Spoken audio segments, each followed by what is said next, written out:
8. 당신과 이야기를 나누다 보면 재미있는 건 당신은 언제나 대답보다 더 많은 질문거리들을 남겨주신다는 겁니다. 이제 저는 섹스만이 아니라 정치에 대해서도 물을 겁니다. 그건 항상 그 모양이었다고 말하는 사람들도 있지. 너희가 지금껏 정치에서 해온 일은 오로지. 잠깐만요. 당신은 지금 외설스럽다는 말을 쓰려고 하셨죠? 그렇죠? 그래, 그렇다. 나는 너희에게 충격을 좀 줘야겠다고 생각했다. 잠깐요. 그만두세요. 신은 그런 말은 안 쓰기로 되어 있다고요. 그럼 너희는 왜 쓰느냐? 우리도 대부분 쓰지 않습니다. 그 지옥은 너희도 쓰지 않는다는 거지? 신을 두려워하는 사람이라면 쓰지 않죠. 참, 너희는 신을 화나게 하지 않으려면 신을 두려워해야 하지. 그런데 누가 그렇게 말하더냐? 그래봤자 결국은 간단한 말 한마디에 불과한 것에 내가 화를 낼 거라고.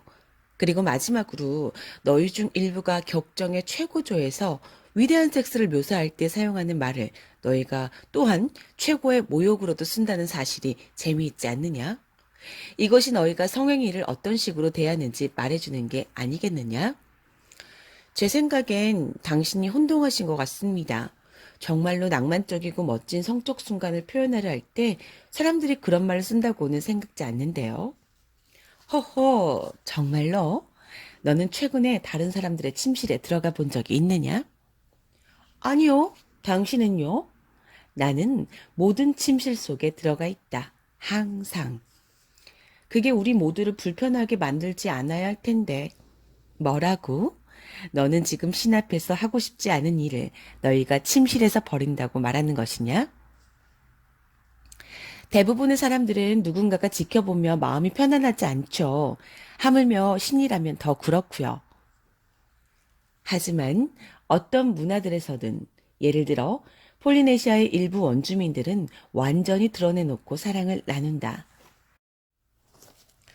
그래요. 하지만 대부분의 사람들은 그 정도 수준의 자유를 누릴 만큼 진보하지 않았지요. 사실 대부분은 그런 식의 행동을 퇴보로 미개하고 이교도적인 상태로 퇴보한 걸로 여깁니다. 너희가 이교도라고 부르는 이 사람들이야말로 참으로 삶을 존중하는 사람들이다.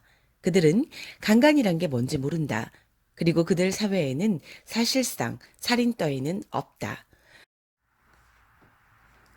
너희 사회는 지극히 자연스럽고 정상적인 인간 기능인 섹스는 덮개 밑에 감춰버리고 사람을 죽일 때는 돌연 태도를 일변하여 드러내놓고 당당하게 행동한다.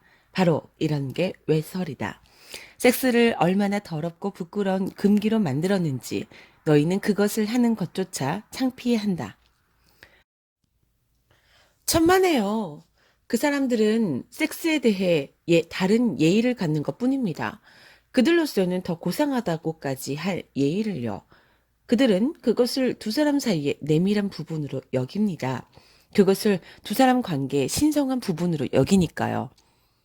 내밀하지 않다고 해서 신성하지 않은 건 아니니 인류의 가장 신성한 의식들 대부분이 드러내놓고 치러졌다. 내밀함이 신성함은 아니니 너희가 저지른 최악의 행동들 대부분이 내밀하게 이루어졌다. 너희가 드러내놓고 과시하고자 남겨두는 것은 최상의 행동들 뿐이다. 이것은 섹스를 드러내자는 이야기가 아니다. 이것은 단지 내밀함이 반드시 신성함은 아니며 공개성이 너희에게서 신성함을 빼앗지도 않으리라는 경고에 지나지 않는다.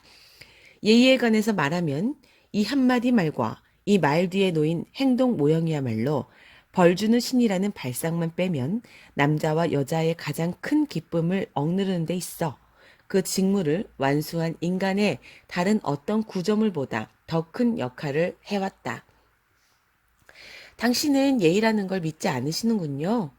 예의에서 문제는 누군가가 기준을 세워야 한다는 데 있다. 따라서 이것은 다른 누군가가 너희를 기쁘게 하는 것이라고 설정한 기준에 따라 너희의 행동이 제한받고 지시받고 규정당해야 한다는 뜻이다.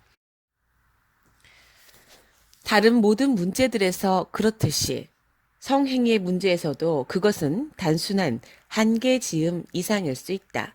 그것은 정신을 황폐하게 만들 수 있다.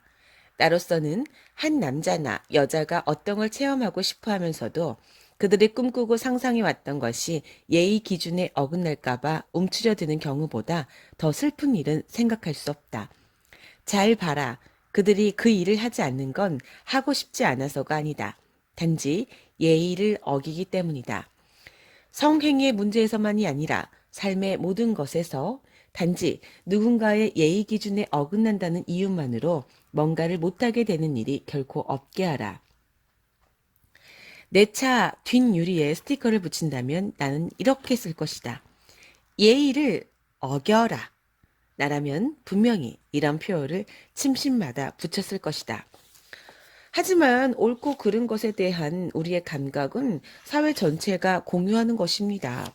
만일 거기에 전혀 동의하지 않는다면 우리가 어떻게 함께 살아갈 수 있겠습니까? 예의는 옳고 그름이라는 너희의 상대적 가치들과는 아무 관계도 없다. 사람을 죽이는 게 나쁘다는 사실에는 너희 모두가 동의하겠지만 발궈벗고 빗속을 달린다고 해서 그게 나쁜 일인가? 이웃의 아내를 취하는 게 나쁘다는 사실에는 너희 모두가 동의하겠지만 특별히 감칠맛 나게 자기 아내를 취하거나 자기 아내더러 자신을 취하게 한다 해서 그게 나쁜 일인가? 예의란 건 법률상의 제한과는 별 관계가 없다. 오히려 그것은 무엇을 적절하다고 여기는가라는 더 단순한 문제와 관계된 경우가 많다. 적절한 처신이 반드시 너희에게 언제나 최상의 즐거움을 주는 행동인 것은 아니다.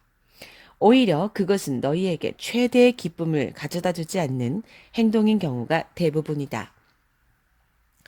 성행위로 돌아가서요. 그러면 당신은 당사자들이나 관련인들이 서로 동의하는 한 어떤 행동도 용납될 수 있다고 말씀하시는 겁니까? 그게 삶의 모든 것에 적용되어서는 안 된다는 것이냐?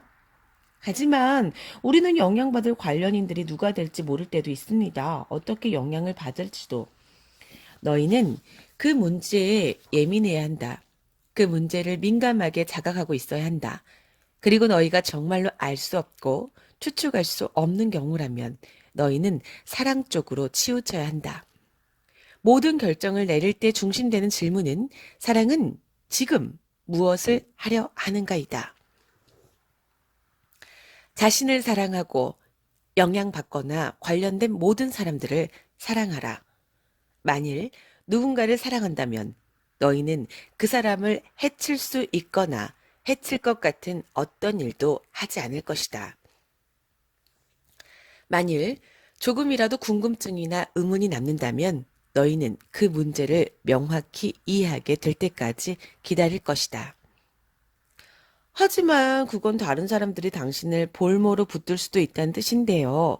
그 사람들이 하는 말이라고 해봐야 그렇고 그런 일은 자신들을 해칠 수 있으니 당신의 행동은 제한당할 수밖에 없다는 것일 테니까요. 오로지 자신만이 자신의 행동을 제한할 수 있다. 너는 자신의 행동을 내가 사랑하는 사람들에게 손해를 입히지 않을 것들만으로 제한하고 싶지 않은가? 하지만 만일 당신 자신이 어떤 일을 하지 않아서 손해를 본다고 느끼면 어떻게 하실 겁니까? 그러면 너는 사랑하는 사람에게 내 진실을 말해야 한다. 내가 어떤 일을 하지 않아서 상처 입고 실망하고 위축되어 있다는 것과 너는 그 일을 했으면 좋겠다는 것, 그렇게 해도 좋다는 동의를 내 사랑하는 사람에게서 받았으면 좋겠다는 것을 너는 반드시 그런 동의를 얻어내고자 노력해야 한다. 타협을 이루기 위해 애쓰고 모두가 이길 수 있는 방식으로 일을 풀어나가도록 하라. 하지만 그런 방식을 찾을 수 없다면요? 그렇다면 나는 전에 했던 말을 다시 한번 반복할 것이다. 다른 사람을 배신하지 않으려고 자신을 배신하는 것 역시 배신이긴 마찬가지다. 그것은 최고의 배신이다. 너희는 셰익스피어는 이런 식으로 표현했다. 너 자신에게 진실되려면 밤이 낮을 따르듯 자신을 충실히 따라야 한다. 그러면 너는 누구에게도 거짓되지 않으리니. 하지만 언제나 자기가 원하는 대로 하는 사람은 대단히 이기적인 인간이 되고 맙니다. 이런 걸 주장하시다니 믿을 수가 없군요. 너는 그 사람이 항상 소위 이기적인 선택을 하리라 가정한다. 하지만 너희에게 이르노니 인간은 가장 고귀한 선택을 할 수 있다. 나아가 또 하나 일러두노니 가장 고귀한 선택이 반드시 다른 사람을 돕는 선택은 아니라는 점이다. 다른 식으로 표현하면 우리는 때때로 자신을 가장 먼저 내세워야 한다는 거군요. 천만에 너희는 항상 자신을 가장 먼저 내세워야 한다. 그렇게 되면 너희는 자신이 하려는 바나 체험하려는 바에 따라 선택하게 될 것이다. 너희의 목적이, 너희 삶의 목적이 대단히 고상하다면 너희의 선택 역시 그러할 것이다. 자신을 가장 먼저 내세운다는 게 너희가 말하는 식으로 이기적이 된다는 뜻은 아니다. 그것은 자신을 자각하게 된다는 뜻이다.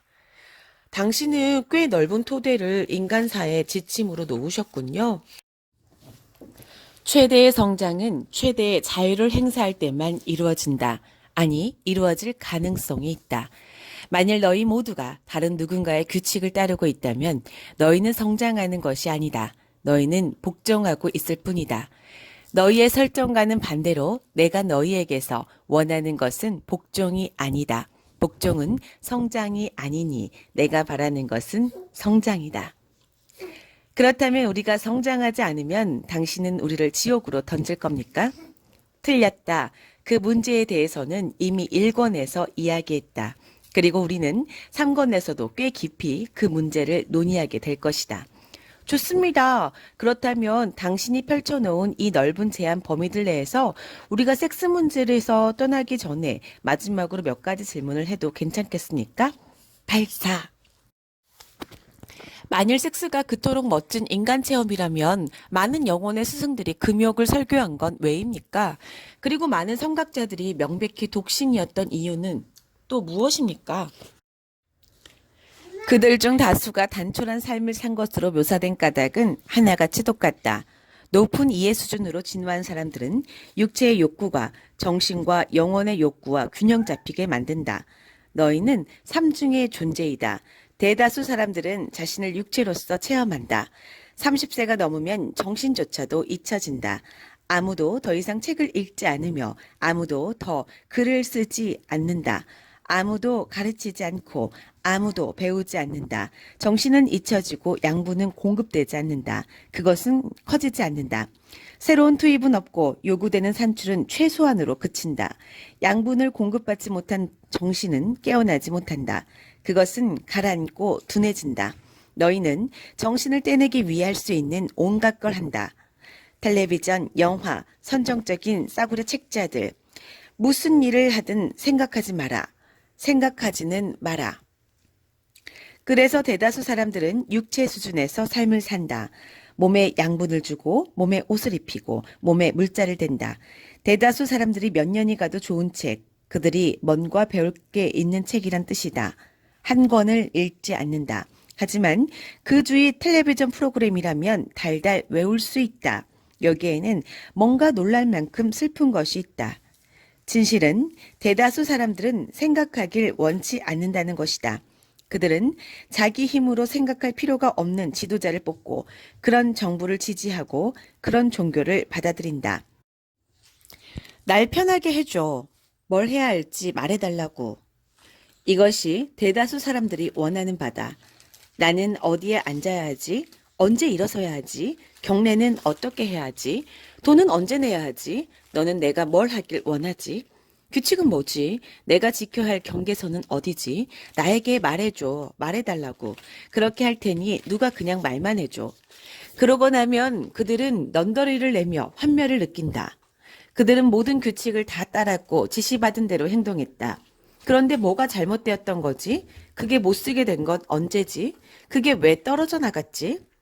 그것은 너희가 지금껏 가진 창조 도구들 중에서 가장 위대한 창조 도구인 정신을 포기했던 순간에 떨어져 나갔다. 이제 다시 내 정신과 친해질 때가 왔다. 정신과 벗이 되어라. 정신은 무척 외로워하고 있으니. 정신에 양분을 주어라. 정신은 무척 굶주려 있으니.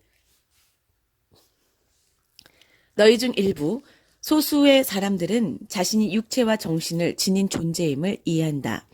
이들은 자신의 정신을 잘 대우해왔다. 하지만 정신과 정신의 일을 존중하는 사람이라 하더라도 그 능력의 10분의 1 이상으로 정신을 쓸 줄 아는 사람은 거의 없다. 너희의 정신이 무엇을 할 수 있는지 안다면 너희는 정신의 경이로움과 권능과 함께 하길 결코 멈추지 않으리라. 이제 자신의 삶을 육체와 정신 사이에서 균형 잡게 만드는 사람들의 수를 소문자에 비유한다면 자신을 육체와 정신과 영혼으로 이루어진 삼중의 존재로 보는 사람의 수는 그야말로 극소문자이다.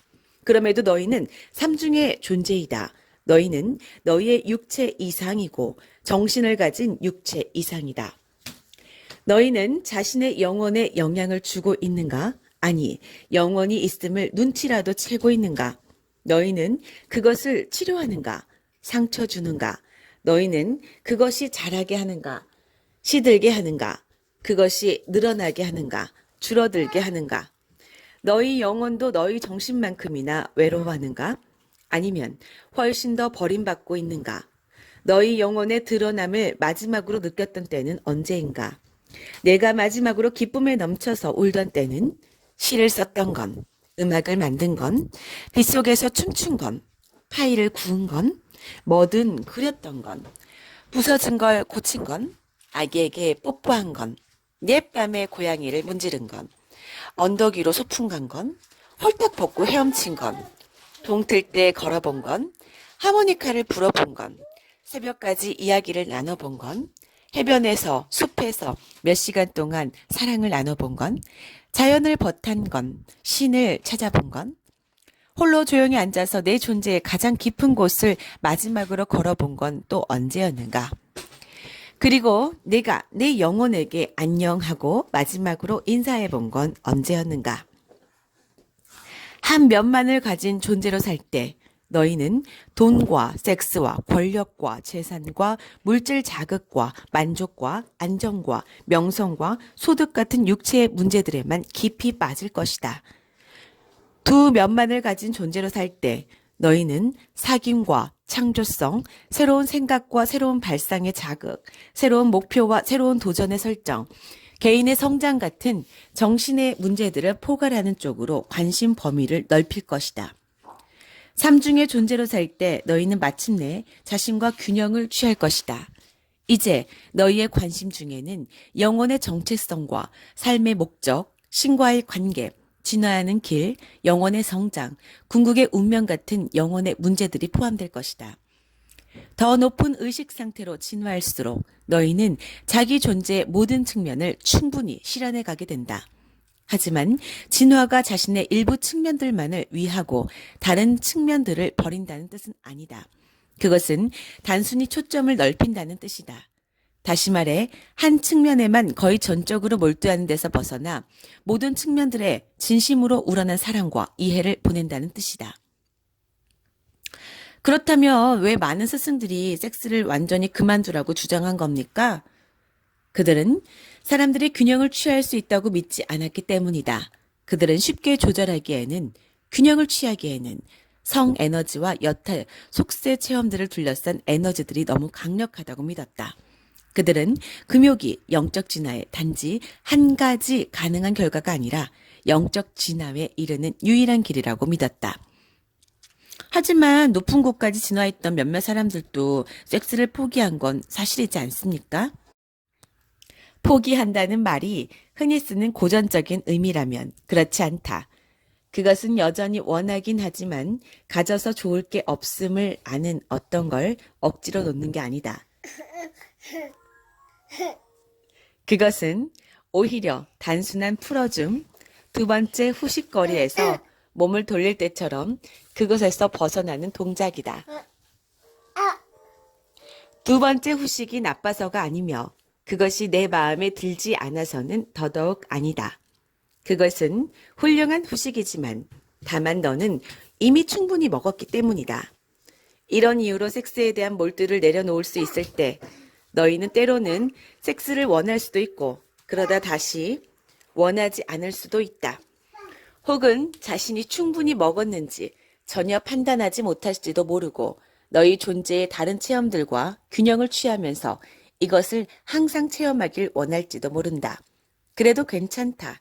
그래도 전혀 상관없다. 성적인 적극성이 성적인 소극성보다 깨달음이 약하거나 영적으로 덜 진화된 것은 아니다. 깨달음과 진화가 너희들어 내려놓게 만드는 것은 섹스에 대한 집착과 그것을 체험하려는 뿌리 깊은 욕구와 충동적인 행동들이다. 그렇게 되면 돈과 권력과 안정과 재산 따위의 다른 육체 체험들에 열중하는 것 역시 사라질 것이다. 하지만 그것들에 대한 너희의 참된 이해는 사라지지 않을 것이며 사라져서도 안 된다. 삶의 모든 것을 이해한다는 건 내가 창조한 그 과정에 감사하는 것이고 삶이나 삶이 주는 기쁨 중 어떤 것, 설사 가장 기본적이고 물질적인 기쁨이라 해도 경멸하는 건 나, 창조주를 경멸하는 것이다. 내 창조물을 불결하다고 부를 때 너희는 나를 무엇이라 부르겠는가? 하지만 너희가 내 창조물을 신성하다고 할 때 너희는 그 체험과 더불어 나까지도 신성하게 한다. 너희에게 이르노니 나는 경멸받을 어떤 것도 창조하지 않았다. 게다가 너희의 섹스피어가 말했듯이 생각이 그렇게 만들지 않는 한 어떤 것도 악이 아니다. 그 말씀을 듣고 보니 섹스에 대한 또 다른 질문들이 떠올랐습니다. 마지막 질문들요. 서로가 동의하는 성인들끼리의 섹스라면 어떤 종류의 섹스라도 괜찮은 겁니까? 그렇다. 제 말은 변태적인 섹스라도 괜찮다는 겁니다. 사랑 없는 섹스라도요? 동성애자들의 섹스라도요? 먼저 다시 한번 명확히 해둘 것은 신이 인정하지 않는 것은 아무것도 없다는 사실이다. 나는 여기에 앉아서 이 행동은 선이라 부르고 저 행동은 악이라 부르면서 판단을 내리고 있는 게 아니다. 너도 알다시피 이 문제에 대해서는 일권에서 꽤 길게 다루었다. 그것을 판단할 수 있는 건 자신뿐이다. 진화로 가는 길에서 무엇이 너희에게 도움이 되고 무엇이 해로운가라는 문맥 속에서. 하지만 가장 진화한 영혼들이 동의한 대강의 기본되는 지침은 있으니 남에게 해를 입히는 행동은 절대 급속한 진화로 이끌지 못한다는 것이 그 첫째 가는 지침이다. 그리고 두 번째 지침도 있다. 즉 상대방의 동의와 허락이 없다면 그 사람과 관련된 어떤 행동도 해서는 안 된다는 것.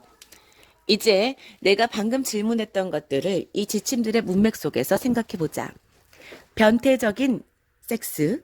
자, 그것이 아무에게도 해를 입히지 않고 모든 사람의 동의를 받아서 이루어진다면 그것을 잘못되었다고 할 까닭이 어디 있겠는가? 사랑 없는 섹스 그 자체를 위한 섹스는 시간이 시작된 이래로 계속해서 논란거리가 되어왔다. 나는 이런 질문을 들을 때마다 언젠가는 사람들이 가득 모인 곳으로 들어가 여기 있는 사람 중에 한 번이라도 깊은 사랑, 지속적인 사랑, 전념하는 사랑, 변치 않은 사랑이 아닌 관계에서 섹스해보지 않은 사람이 있으면 손을 들어보라고 말해보고 싶은 생각이 든다. 단지 이것만 말해두자. 어떤 것이든 사랑이 없는 것은 여신에게 이르는 가장 빠른 길이 아니다.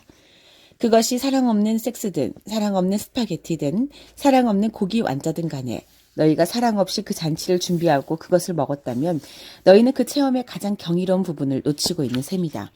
그것을 놓치는 게 잘못인가? 여기서 다시 잘못되었다는 건 그리 적절한 용어가 아닐지 모른다. 분리하다가 더 가까운 말일 수 있다. 너희가 최대한 빨리 더 높은 영적 존재로 진화하길 바란다고 치면 동성 간의 섹스? 많은 사람들이 내가 동성 간의 성행위에 반대한다고 말해주거나 그런 반대를 실행에 옮겨주길 바란다. 하지만 나는 어떤 판단도 내리지 않는다. 그 문제에 대해서도 그리고 너희가 내리는 다른 어떤 선택에 대해서도 사람들은 온갖 것에 대해 온갖 종류의 가치 판단들을 내리고 싶어 하지만 나는 어느 쪽인가 하면 오히려 그 잔치를 망치는 편이다. 나는 그런 판단들에서 그들과 함께하지 않을 것이니 이것은 특히 자신들의 판단이 내게서 비롯되었다고 주장하는 사람들을 당황하게 만들 것이다. 나는 지금 이런 걸 본다. 사람들이 다른 인종 간의 결혼은 권장할 수 없을 뿐 아니라 신의 법칙에도 어긋난다고 생각하던 시절이 있었다. 놀랍게도 지금도 이렇게 생각하는 사람들이 있다. 그들은 자신들의 성경을 그 근거로 들이댔다. 그들이 동성애를 둘러싼 문제들에서조차 그 근거로 성경을 내세웠듯이. 다른 인종인 남녀끼리 결혼으로 결합해도 괜찮다는 말씀인가요? 그 질문은 어리석다.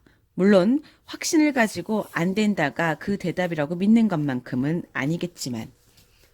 동성애에 대한 질문들도 마찬가지로 어리석은 겁니까? 내가 판단해라. 나는 그 문제에 대해서, 아니 어떤 것에 대해서도 판단하지 않는다. 내가 판단해 주길 너희가 바란다는 건 안다. 그렇게 되면 너희의 삶이 훨씬 더 편해지겠지. 판단할 일도 힘겨운 수명도 없을 터이니 만사가 너희를 위해 결정되어 있을 것이고 따르는 것 말고는 너희가 할 일이 없을 터이니 어쨌든 창조성이나 자기 강화란 면에서는 그리 대단한 삶은 아니겠지만 그렇더라도 무슨 상관인가? 스트레스도 전혀 없지 않은가? 섹스와 아이들에 대해서 몇 가지 묻고 싶은데요. 아이들에게 인생 체험으로 성행위를 인식하게 해주려면 어느 정도의 나이가 적당합니까? 아이들은 삶을 출발할 때부터 자신들을 성적 존재로서 말하자면 인간 존재로서 인식하고 있다. 하지만 지금 너희 행성에 많은 부모들은 굳이 애를 써서 아이들이 그것을 알아채지 못하게 만든다. 아기의 손이 나쁜 곳으로 가기라도 할라치면 너희는 당장 그 손을 치워버린다. 또 어린아이가 순진무구한 즐거움으로 자신의 몸에서 자기 기쁨의 순간들을 발견하기 시작할 때 너희는 그것에 공포로 반응한다. 그리고는 그 공포를 너희 아이에게로 옮겨준다. 아이는 이상하게 생각한다. 내가 뭘 했길래? 내가 어쨌길래? 엄마가 화났어. 내가 어떻게 했길래? 너희 인간 종족에게 있어 그 문제는 항상 너희 자식들에게 섹스를 언제 소개할까가 아니라 아이들에게 성적 존재로서 자신의 정체성을 부정하게끔 요구하는 걸 언제 그만둘까의 문제였다. 12살에서 17살 사이의 어딘가에서 너희는 이제 그 싸움을 포기하고 기본적으로는 좋다. 이제 너희는 자신에게 성적인 부분이 있고 그걸로 할 성적인 일이 있음을 알아채도 좋다는 취지를 전한다. 당연히 말로 표현하지는 않지만 너희는 이런 일들 놓고 말하지는 않는다. 하지만 이때쯤이면 그 대가는 이미 치러졌다. 너희 아이들은 무려 10년 넘게 자기 몸의 그 부분을 부끄러워하라는 세례를 받아왔다. 그중 일부는 그 부분들의 적절한 명칭조차 들어보지 못했다.